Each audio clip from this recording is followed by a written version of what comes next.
let's get on with the show. So, this week we have a good friend of mine, Nabila, joining us. Welcome. Sup. Nabila is a Muslim woman? Yeah. I don't know why I made it a question. Yeah. That is what I am. Who wrote a article for the student newspaper last year entitled, I am a Muslim woman and I would like a moment of your time.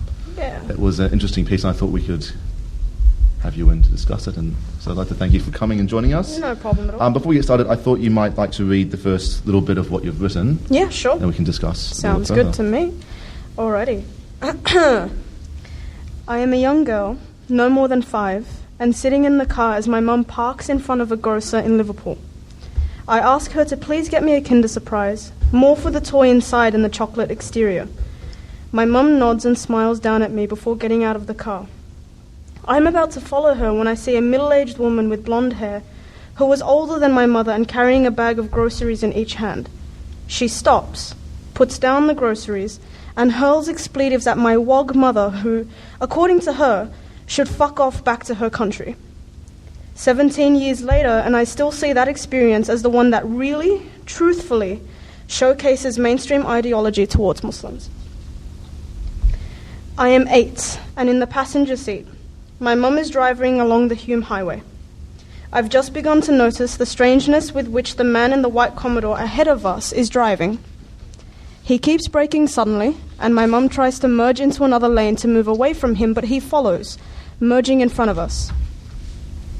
He brakes abruptly again, and once more my mum tries to move away from him. This time he stays in his lane, the one on our right, and he and his friend begin to yell at us from their car. Before we can do anything, the friend hocks back and spits directly through the open window and into my mum's face.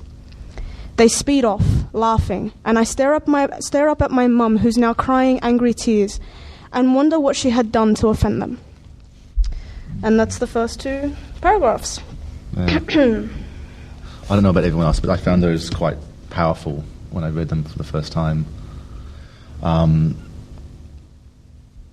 So for the listeners at home, you are a Muslim woman who wears a hijab. Yes. Every day. Yes. Do you do that as a personal choice or religious?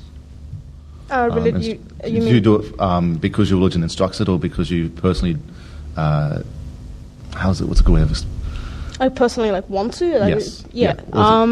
Both. Definitely both. Okay. I mean, the personal choice is absolutely influenced by the religious teachings and practices, but I mean, I remember when I put my scarf on when I was 10, and I pretty much turned around to my mum and I'm like, oh, do I get to wear this now? And I was like, oh yeah. She's like, oh, if you want to.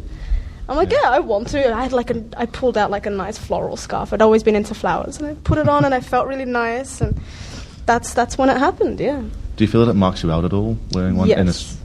Yes, and I have today is the primary, well, not primary, but a good example of that. I was out with friends today, actually. I went to Kelly's Falls, and on the way, and I'm terrible with suburbs, but basically imagine you're going from Bankstown and on the way to Kelly's Falls, and we stopped at a Woolworths, and everyone was looking. It's just all of these older people, not just staring straight at me, but following me with their eyes. I'm like, okay, I know I look fabulous, but come on, guys.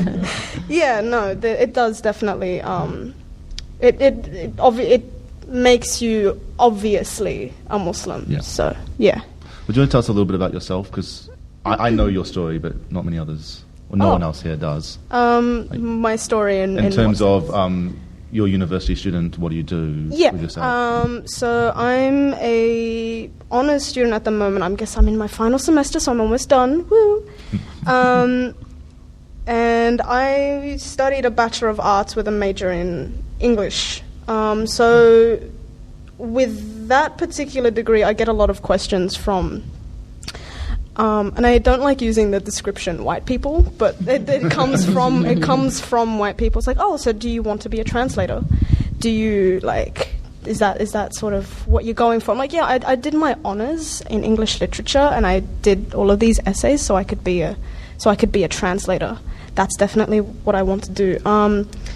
But I've always been into English, I've always been into writing, and so that's where the article came from. That's where I find my voice, basically. I started off in a science degree, but that didn't work out. I originally wanted to be a cardiosurgeon for a long time, but then got to uni and just my heart wasn't in it anymore. So this is where I'm at now, and this is where I'm very happy.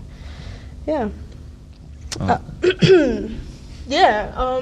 Was there a particular thing that you wanted me to touch upon? I just wanted this idea that I'll come into it in a minute, because as a white male in Australia, these sort of things that you're describing are so far outside of my own lived experience. I don't ever experience them. I don't ever have to put up with them or deal with them. Yeah.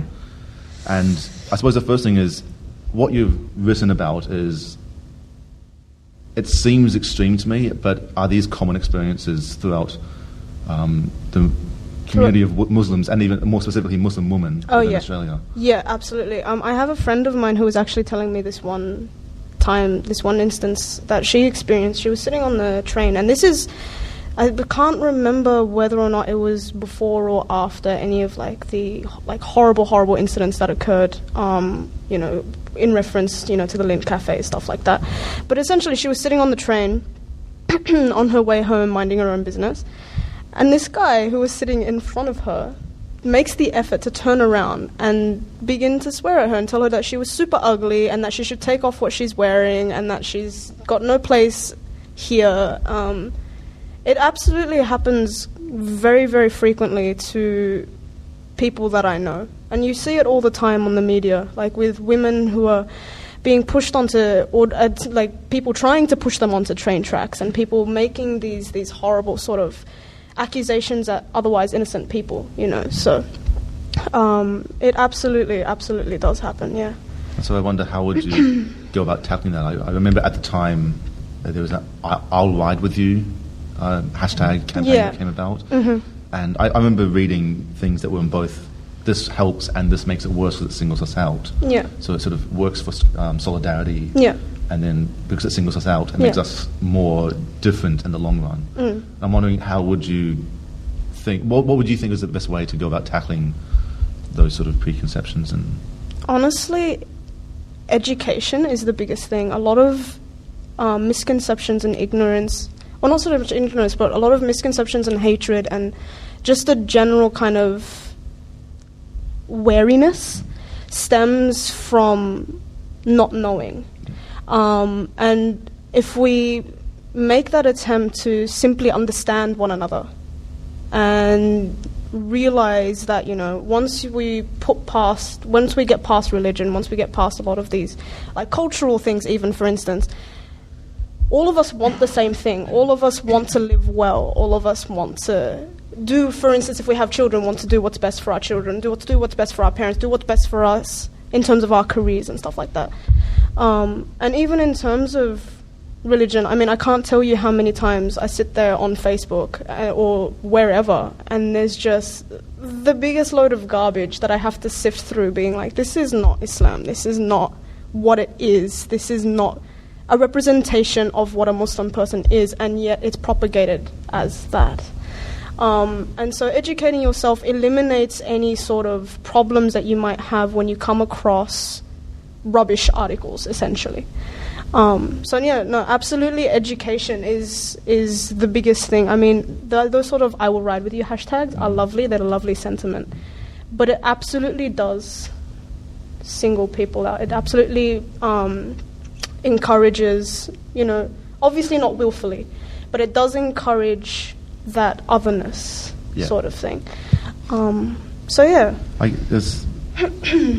I agree with you on much of what you've said there, and there's a line in your article that sort of stood out to me when I was reading it. It was, "This is real. This is the prejudice, the ignorance, and the presumptuous attitudes that we deal with every day." Yeah. I was wondering, how do those experiences shape the way you approach people on a day-to-day basis? When you're approaching new people, do you find yourself more wary in public, or do you find that you wait for something to happen? How does that affect? When I first went to uni, I was...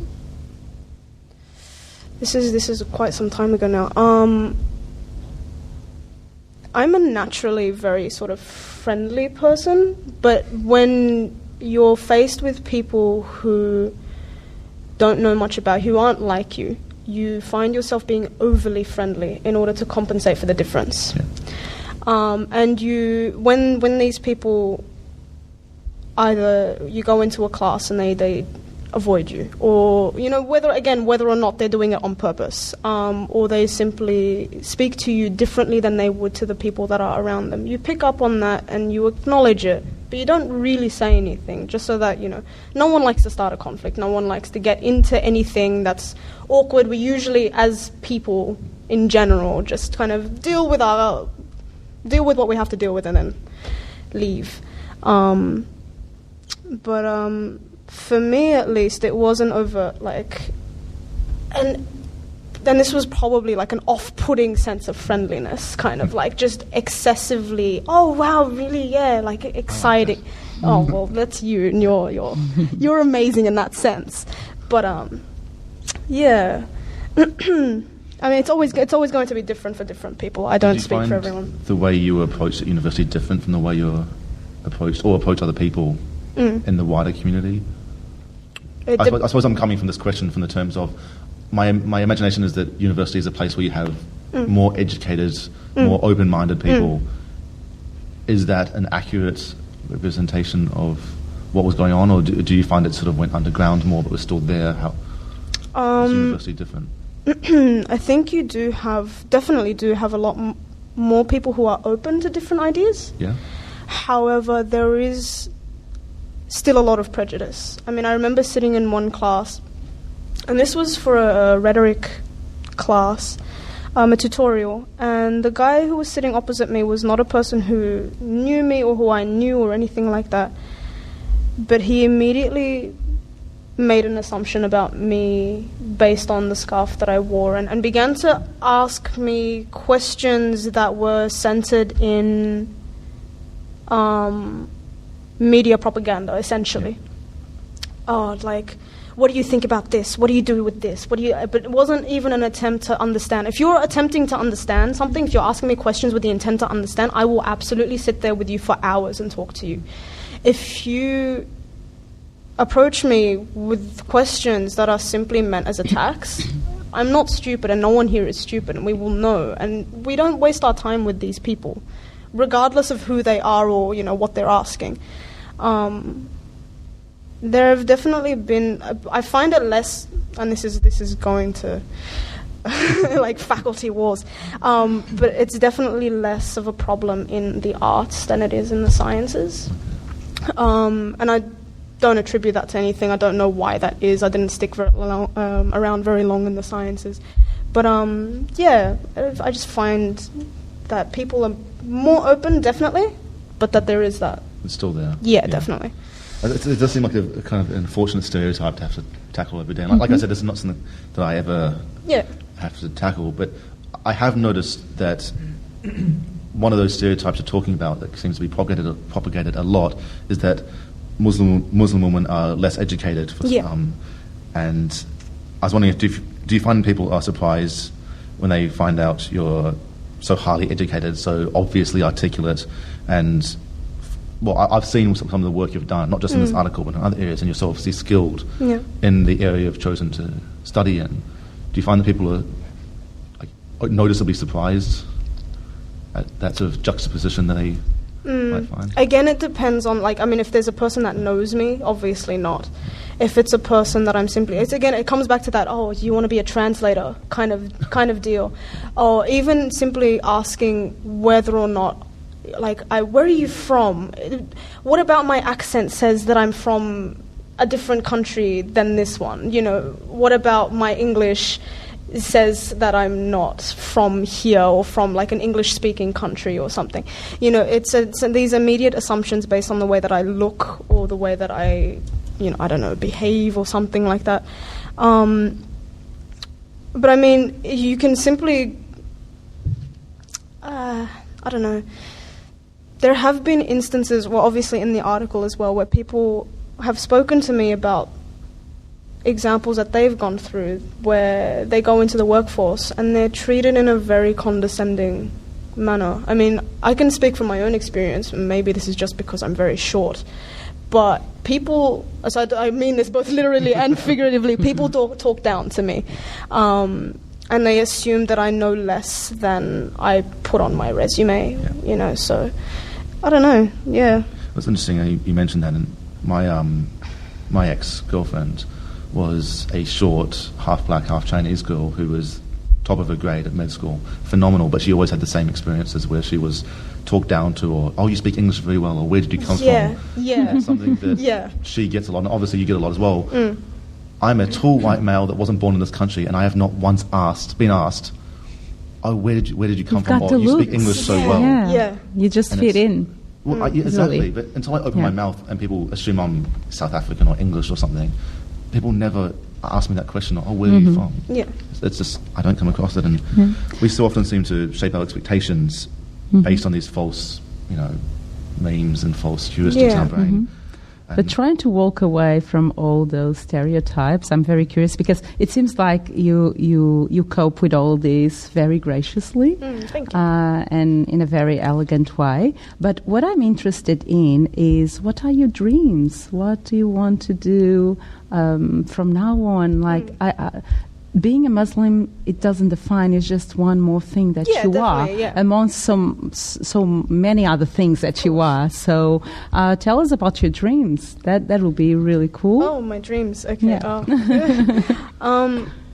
my dreams take shape in a lot of different forms. I guess, you know, I could definitely talk about, you know, my dreams in terms of my career is to be a writer and own my own magazine and be like the head of that. My dreams in terms of, you know, the future in general involves being able to support my family, to be able to give to my family the things that they didn't have, you know, that they always sort of craved, to be able to help my community, definitely, to be in a position where I can help my community, you know, be better, and this is going to be a little funny there's a stereotype that's definitely true about Arabs. I'm Arab. We are very disorganized. Very, very disorganized. We have chaos is in our blood. I can relate to that. Yes. See, to get to I want to sort of be in a position where, because I want to open up business, my partner also wants to open up businesses, and I want them to be organized, and I want them to be like a model that people can kind of emulate and stuff like that. You want to break with tradition, with the chaotic tradition of Arabs. Chaos, move away from all of that. But my dreams all center on being better. I acknowledge that every day. I'm not a perfect person, absolutely not, and I will not be a perfect person tomorrow or 10 years from now, or even, you know, the day before I die. There's always something to do for me. There's always something to be better at. So, Nabila, I have a question. Yes. It's a double-fold question. You mentioned something about big part of the problem is being education. People need to be educated about Islam and Muslims. Yes. So the question is, the first part of the question is, do you think it is misled information, like the wrong picture about Islam, or is it lack of information, like people do not know enough about Islam? Okay. So is it a twisted picture, or is it lack of image? And the other part is, where do you think either or? Where is it coming from? Why are people, white people, do not know Islam in its correct form? Okay. I definitely have an answer for this. The education is not simply limited to white people, quote unquote. It's not simply those people that not need to be educated, but like, I don't know how to say it. It's like people it needs to come from within, essentially. But that education must first be put into our own communities. I mean, I can't tell you how many times, and I mean, I guess the media always does things on purpose. The media is smart. And so they find people who are uneducated to talk. And so within our own communities, if we start with the youth, the foundation of our future, essentially, to teach them eloquence, to teach them mindfulness, to teach them compassion and articulation with their thoughts, to teach them the right way of Islam. You know, immediately then you've set up a community of people that can not necessarily go out and, you know, complete your mission in the world and spread Islam or anything like that, but simply if they're approached by an individual who is curious or by an individual who is even angry and just wants to attack, they know how to deal with these situations. That being said, again, even with scholars and people who have studied, no person on this planet is completely, you know, foolproof. God himself has said that all people on this planet have flaws and you have sins and you have all of these things, and so you must work constantly to be better. When we don't question our scholars, when we don't question by questioning, you know, obviously we do these things, you know, like respectfully and stuff like that, but we need to have that room to question people. Nothing should be taboo. Nothing should be off limits. You have questions, you ask them. You get answers that are satisfactory, that you agree with. If you don't like them, you question more until you reach a solution, whether or not, you know, you are happy with that answer at the end of the day. Once you accept the answer, you stop questioning. Yeah, pretty much. And then, again, the third thing would be, again, but this needs to come from within. Obviously, you can't force any information down anyone's throat. It needs to have that. People need to have that desire to learn, to be curious, to be willing to understand others. Maybe having a community that is more organized, like you want, that can communicate properly, that would be very helpful. Exactly. At the moment, it's everyone's doing their own thing, you know, so it's not conducive to a good sort of... And how do you see the evolution, the proper evolution of your religion? Because now, well, we can see that you are a very well-educated woman. You have a critical mind. So how do you see the evolution of your own religion with all these new generations of people just like yourself? Yeah. That question kind of is predicated on the argument that Islam is a religion that is from, like, you know, it belongs 1400 years ago and not today. When you get into Islam, when you get into the details of it, you realize that as a system, because that's what it is. When people throw around the word Sharia law as this scary thing, Sharia law is just like democracy, just like, you know, whatever else, communism, capitalism, it's a system of governance with pros and cons and with everything else. And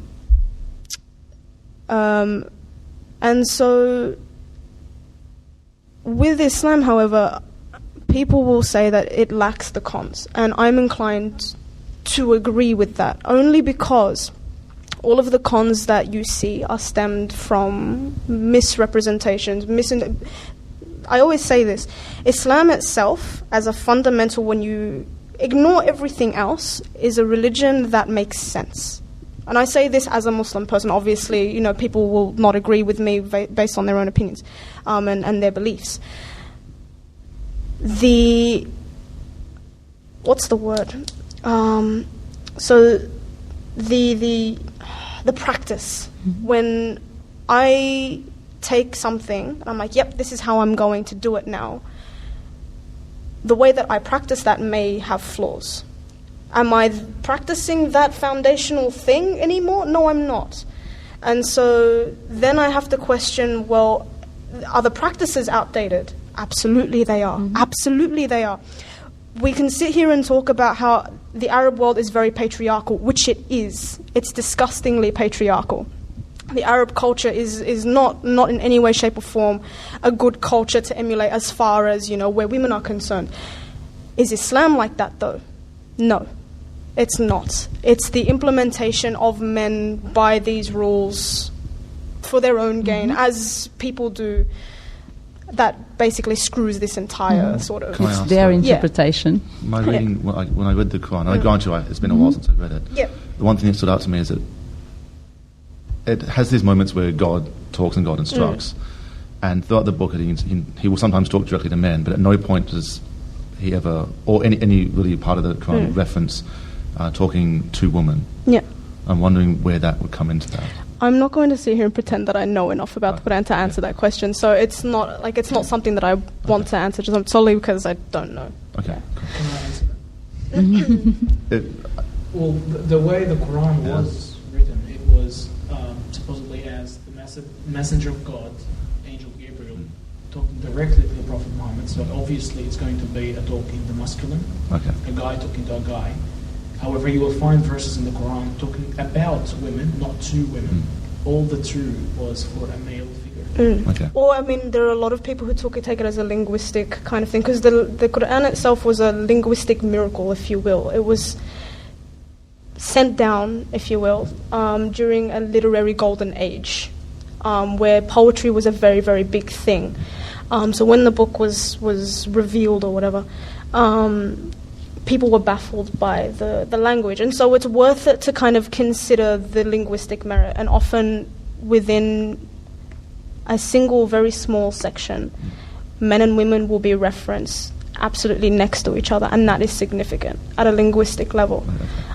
So it's as people often say, within Islam, it's not a matter of equality, it's a matter of equity and fairness and mercy and stuff like that. So I think there's a lot we could talk to there. Yeah, this is one of those things. Yeah, it's gone on a lot. And we can definitely get this later on if it comes up. There's one more question I really wanted to bring up. Bringing back to the article, specifically referring to your lived experience as a Muslim woman in Australia, and that's that.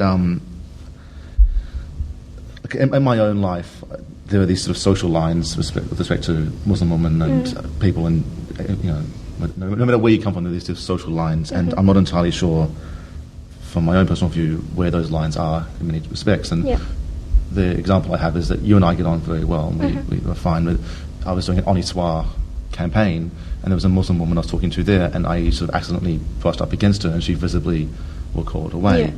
And it just sort of threw this idea of where do we draw these lines, and in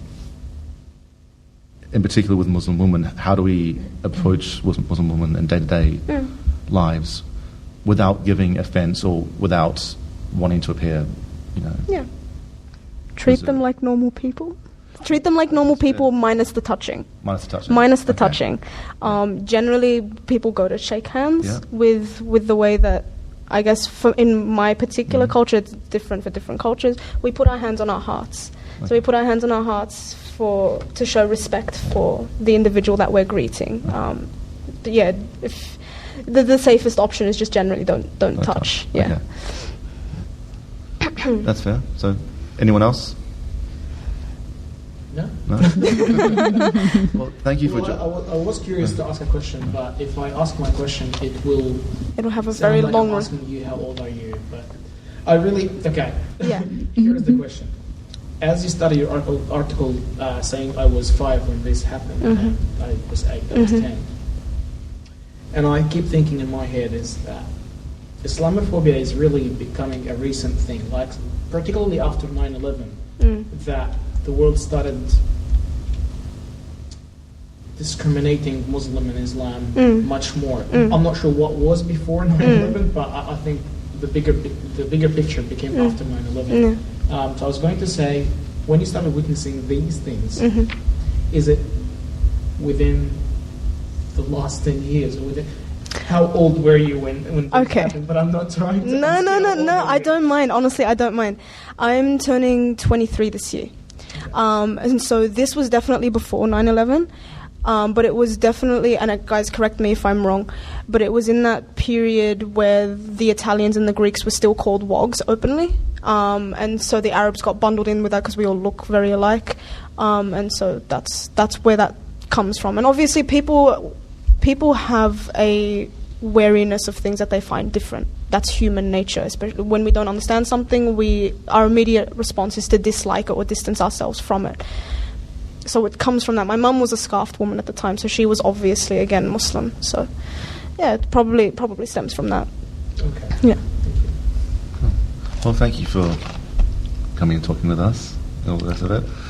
We do normally go on, so if you want to stick around and... No, I'm happy to, yeah.